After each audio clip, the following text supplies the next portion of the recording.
Bridal Veil Falls near Heber Springs, Arkansas.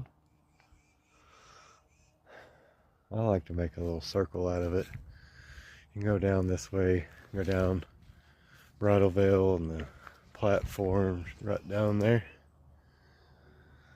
Or Cornelius Falls, which is where I'm going, right over here.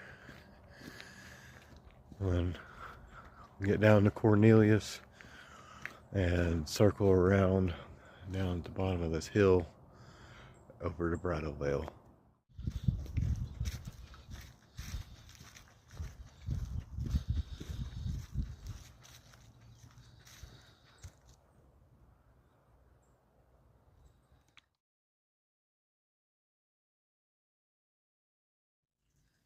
Made it down to Cornelius Falls, and it's nothing more than a drip.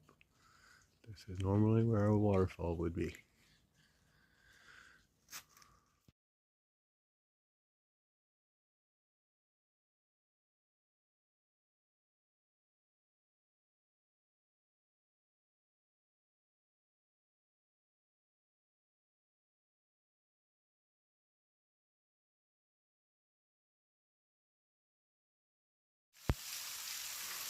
Here at Bridal Veil Falls, I'm about to climb back out of the canyon. There's a little bit of water coming out of here.